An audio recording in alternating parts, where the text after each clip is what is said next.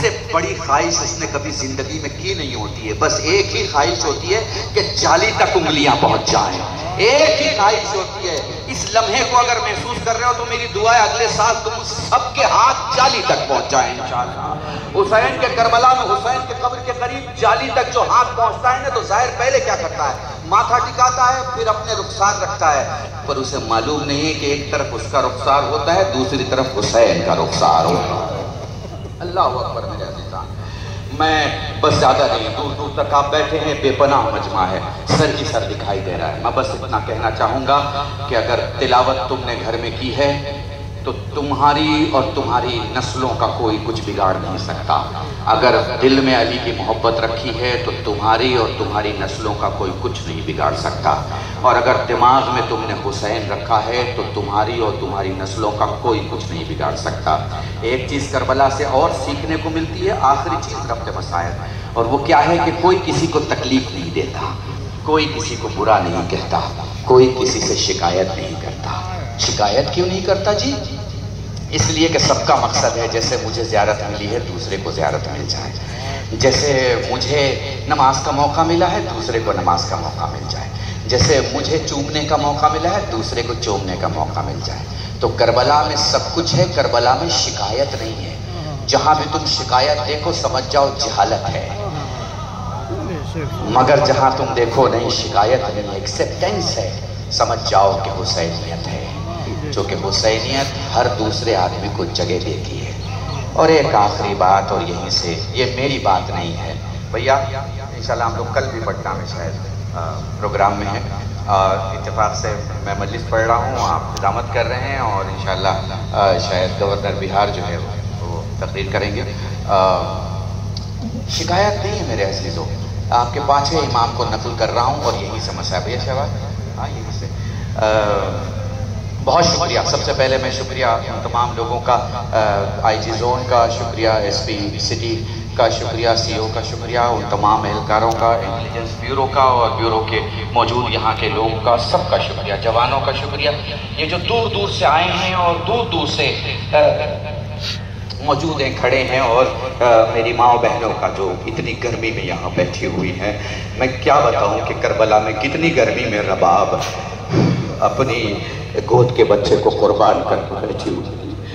آپ کے پانچویں معصوم نے کہا ہے میرے دادا کو 5 چیزوں سے تکلیف دی گئی. 5 چیزوں سے ہیں میرے جوانوں، میں بڑوں سے نہیں، میرے بچوں میں تم سے کہہ رہا ہوں، جو مجھے 20-25 سال سے سن رہے ہو، میں تم سے کہہ رہا ہوں. تیر سے، تلوار سے، بھالے سے، نیزے سے.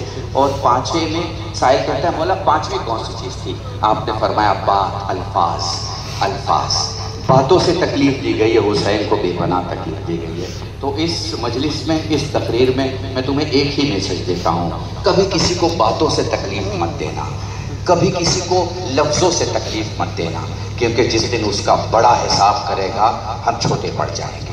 اس لیے یاد رکھنا، حسین علیہ السلام کو جو ماننے والا ہے اس کے لیے اس کی زبان بہت قیمتی ہے. وہ بیتکی باتوں میں اپنی زبان نہیں کھولتا. چلو تمہیں لے کے چلتا ہوں حسین کی طرف. کتنی پیاس ہے، کتنی پریشانی ہے، کتنی شہادتیں ہیں. ان میں کہاں علی اصغر کی شہادت، کہاں علی اکبر کی شہادت، کہاں قاسم کی شہادت. سائل کہتا ہے نا، بڑے آرام سے پوچھ رہا ہے مولا سید سجاد سے، مولا تیرے بابا کے لیے سخت ترین منزل کون سی تھی؟ کون سی منزل سب سے سخت تھی؟ سوچ رہا تھا کہیں گے عباس کے بازو اٹھانا، اکبر کے سینے سے برچی کا پھل نکالنا، قاسم کے لاشوں کے ٹکڑوں کو اٹھانا. لیکن سجاد بڑی دیر رو کے فرماتے ہیں میرے بابا کے لیے سخت ترین منزل تھی علی اصغر کو گود میں لے کے کھڑا رہنا. باپ کی آوازیں گریہ بلند ہو گئی. سید سجاد سے کسی نے پوچھا مولا کیسے روئیں، کیسے روئیں؟ فرمایا آنسو کا وہ قطرہ جو آنکھوں سے باہر نہ آئے مومن کا، جو باہر آئے صالحین کا، جو داڑھی کے بال تک آئے انبیاء کا، جو سینے تک آئے ہم امام کا. اے مولا جس میں آواز بلند ہو جائے، کہا میری دادی فاطمہ. اس لیے سادہ ہاتھوں جب بھی رویا کرو بآواز بلند رو. جزاکم اللہ. خدا تمہیں کوئی غم نہ دے سوائے غم سید الشہداء. میں کیسے بیان کروں اور میں کیسے بتاؤں؟ بس چند الفاظ میں بیان کر کے آگے بڑھ جاؤں گا.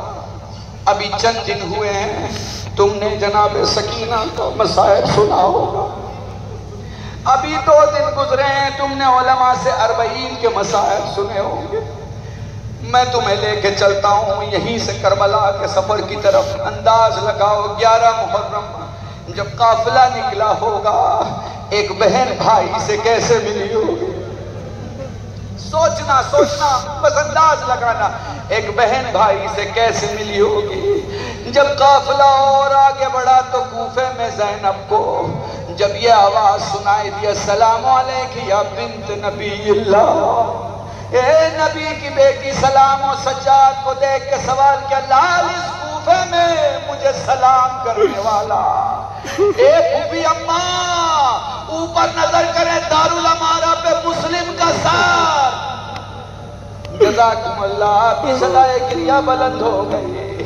میں دھیرے دھیرے اس منزل پہ لے کے چلتا ہوں، راستہ بڑا سخت تھا، میں کیسے بتاؤں، بس مجھے تاریخ میں ملتا ہے، میں نے تاریخ میں، اب جملہ محسوس کر لینا اگر کر سکو، میں نے تاریخ میں سجاد کو کربلا میں کبھی کچھ ڈھونڈتے نہیں دیکھا، میں نے کربلا سے شام کے راستے میں سجاد کو کچھ ڈھونڈتے نہیں دیکھا، بس میں نے سید سجاد کو اگر کچھ ڈھونڈتے دیکھا تو وہ سائے کی جگہ تھی سکینہ کے لیے، سائے کی جگہ سکینہ کے لیے۔ جب سجاد کو نہیں ملتی پھر سکینہ کا بستر وہاں بناتے جہاں اونٹ بیٹھا ہوتا، پھر اونٹ کی پیٹھ کے سائے میں جو تھوڑی سی ٹھنڈک ہوتی یا گرمی کم ہوتی، وہاں خاک کا بستر بنا کے بہن کو کہتے سکینہ سو جا، کبھی داہنے سوتی اٹھ کے کہتی بھیا کان کا زخم، پھر بائیں کروٹ دیتی اٹھ کے کہتی بھیا کان کا زخم۔ جزاکم اللہ، میں نے علی پور میں یہ جملہ پڑھا تھا، تمہاری خدمت میں پیش کر رہا ہوں۔ روتے روتے کہتی ہیں بھیا یہ شکایت نہیں کہ تماچے مارے جا رہے ہیں، بھیا یہ بھی شکایت نہیں کہ ظلم ہو رہا ہے، بھیا شکایت تو یہ ہے ظالم کے ہاتھ بڑے میرا چہرہ چھوٹا۔ جزاکم اللہ میرے عزیزان، چلو اس منزل پہ لے کے جاتا ہوں، اس منزل پر جہاں زینب نے، نہیں یہ جملہ بھی پہلے پڑھ دوں، 3 مقام ایسے ہیں جہاں زینب نے اپنے بابا کو مدد کے لیے پکارا۔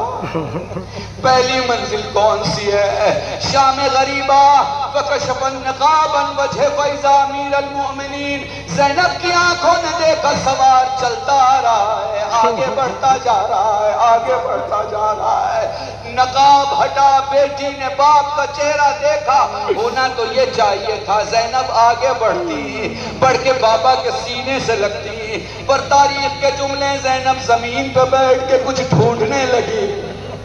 علی نے سوال کیا لال کیا ڈھونڈ رہی ہو؟ بابا خاک اٹھا کے سر پہ ڈال رہی ہوں کیونکہ کبھی تیرے سامنے بے پردہ نہیں آئی۔ جزاکم اللہ، جزاکم اللہ۔ دوسری منزل دربار میں جاتے وقت یا علی مدد کی پکار ہے، اور تیسری وہ منزل ہے جب زینب کو سید سجاد زندان میں دکھائی نہیں دیے، فرمانے لگی بابا مجھے میرا سجاد دکھائی نہیں دیتا۔ تھوڑی دیر کے بعد